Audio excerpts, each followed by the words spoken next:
Assalamualaikum warahmatullahi wabarakatuh. Salam sejahtera bagi kita semuanya. Om Swastiastu, Namo Buddhaya, salam kebajikan. Kami dari kelompok 6 Palembang yang beranggotakan Kinanti Adara Natasha, Rahmat Akbar, dan Eta Dwi Saputri. Kali ini kita akan membahas katabolisme asam amino. Katabolisme ialah pemecahan senyawa kompleks menjadi molekul yang lebih sederhana. Ureotelik ialah dapat mengubah nitrogen asam amino menjadi urea yang tidak toksik dan mudah larut dalam air. Tubuh manusia hanya bisa mensintesis setengah dari kebutuhan asam amino, sisanya didapatkan dari makanan yang mengandung asam amino. Jumlah asam amino berlebih artinya tubuh sedang kekurangan energi, protein, dan karbohidrat. Hasil katabolisme asam amino adalah gugus asam amino yang akan memasuki siklus urea dan kerangka karbon yang akan memasuki siklus Krebs. Tahapan katabolisme asam amino.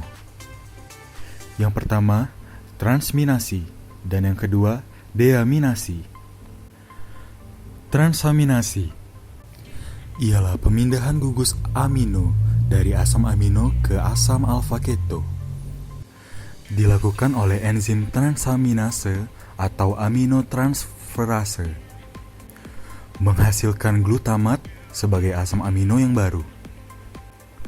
Asam amino ditambah alfa-ketoglutarate menjadi asam alfa-keto ditambah glutamat. Gugus asam amino glutamat pada gilirannya akan ditransfer ke oksalosetate pada transaminasi kedua yang menghasilkan aspartat. Membutuhkan koenzim pyridoxal fosfat PLP, yaitu bentuk aktif dari vitamin B6. Ditemukan di konsentrasi tinggi di hati. Enzim yang terlibat alanin transaminase yang mentransfer gugus amino dari aspartat ke alfa-ketoglutarate membentuk pirufat dan glutamat.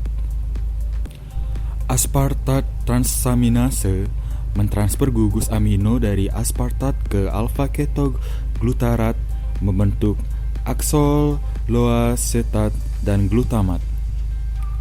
Kedua enzim tersebut mengkatalis reaksi reversibel yang penting untuk transfer nitrogen dari jaringan ke hati dan ke siklus urea. Langkah-langkah. 1. PLP bereaksi dengan gugus amino dari asam amino melepas H2O. 2. Basis CHIF terbentuk mendestabilisasi asam amino. 3. Atom hidrogen berimigrasi, ikatan rangkap bergeser dan aldimin menjadi ketimin. 4. H2O ditambahkan menghasilkan PMP dan sebuah asam alfa-keto. 5. Sebaliknya PMP bereaksi dengan asam alfa-keto menghasilkan asam amino dan menyusun kembali PLP. Deaminasi. Proses pelepasan gugus amino dari asam amino melepaskan free cytotoksit amonia. Amonia menghasilkan amonia menghasilkan urea atau uric acid melalui siklus urea. 3 jenis deaminasi. A. Deaminasi oksidatif. Oksidasi mengubah gugus amino menjadi gugus imino. NAD+ atau NADP+ direduksi menjadi NADH atau NADPH. Air ditambahkan di gugus amino, mengubahnya menjadi gugus alfa-keto, melepas amonia. B. Deaminasi hidrolitik. Air bereaksi dengan gugus amino, mengikat gugus DH secara irreversibel dan mengeliminasi gugus amino dalam bentuk amonia. C. Deaminasi eliminatif. Asam amino kecil atau serin dan sistein melepas air atau hidrogen sulfida untuk asam amino sulfur. Saat hidrolisis, gugus amino dibelah menghasilkan pirufat. Siklus urea. Reaksi pengubahan amonia atau NH3 menjadi urea atau NH2,2CO, terjadi di hati dan sedikit di ginjal. Urea dilepas ke peredaran darah lalu oleh ginjal akan dibuang melalui urin. Dalam keadaan normal, urin mengandung urea sebanyak 9,3 gram per liter hingga 23,3 gram per liter. Tahap-tahap 1. Amonia akan diubah jadi karbonil fosfat terlebih dahulu, dibantu enzim karbomoil fosfat sintase 1 dan menggunakan 2 ATP. 2. Karbomoil fosfat diubah menjadi citrulline dibantu enzim ornitin transkarbamolase. 3. Citrulline bergabung dengan asam amino aspartate membentuk argininosuccinat. Reaksi ini membutuhkan ATP. Argininosuccinat akan dipecah menjadi arginin dan fumarat oleh enzim argininosuksinase. Arginin akan dipecah jadi urea dan ornitin oleh enzim arginase. Urea akan dilepas ke peredaran darah, sedangkan ornitin akan digunakan untuk siklus urea lagi. Langkah 1-2 terjadi di dalam mitokondria. Langkah 3-5 terjadi di sitoplasma. Berdasarkan hasil rangka karbonnya, asam amino dibagi menjadi glukogenik dan ketogenik. Glukogenik adalah asam amino yang rangka karbonnya diurai menjadi prekursor glukosa, yaitu pirufat, alfa-ketoglutarat, suksinil CoA, fumarat, dan oksaloasetat. Ketogenik adalah asam amino yang rangka karbonnya diurai menjadi prekursor asam lemak atau badan keton, yaitu asetil CoA dan asetoasetat.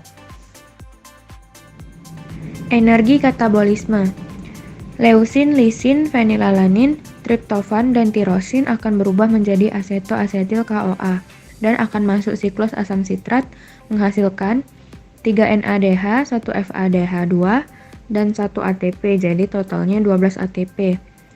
Yang kedua, isoleusin, leusin, triptofan akan diubah menjadi asetil CoA yang masuk ke siklus asam sitrat dan menghasilkan 12 ATP. Alanin, sistein, glisin, serin, treonin, dan triptofan akan diubah menjadi pirufat, lalu asetil CoA. Lalu akan masuk ke siklus asam sitrat menghasilkan 12 ATP ditambah 1 NADH. Jadi totalnya 15 ATP. Yang keempat, asparagin dan aspartat diubah menjadi oksaloasetat dan masuk ke siklus Krebs, namun tanpa menghasilkan ATP. Yang kelima, aspartat, fenilalanin, tirosin akan diubah menjadi fumarat, lalu diubah menjadi malat, lalu oksaloasetat, menghasilkan 1 NADH sama dengan 3 ATP. Isoleusin, metionin, treonin, dan valin akan diubah menjadi suksinil CoA dan suksinat yang menghasilkan 1 ATP. Lalu diubah menjadi fumarat, menghasilkan 1 FADH2, diubah menjadi malat, lalu oksaloasetat menghasilkan 1 NADH. Jadi totalnya ada 6 ATP. Arginin, glutamat, glutamin, histidin, dan prolin akan diubah menjadi alfa-ketoglutarat, suksinil CoA yang menghasilkan 1 NADH, suksinat yang menghasilkan 1 ATP, fumarat yang menghasilkan 1 FADH2, malat, dan oksaloasetat yang menghasilkan 1 NADH. Jadi totalnya ada 2 NADH ditambah 1 ATP ditambah 1 FADH2, totalnya 9 ATP. Kesimpulan, katabolisme asam amino adalah reaksi pemecahan asam amino menjadi molekul yang lebih sederhana. Hasil dari katabolisme asam amino adalah gugus amino yang akan memasuki siklus urea dan kerangka karbon yang akan memasuki siklus Krebs. Katabolisme asam amino terdiri dari 2 tahap, yaitu transaminasi dan deaminasi. Sekian hasil diskusi dari kelompok kami. Lebih dan kurang kami mohon maaf. Wassalamualaikum warahmatullahi wabarakatuh.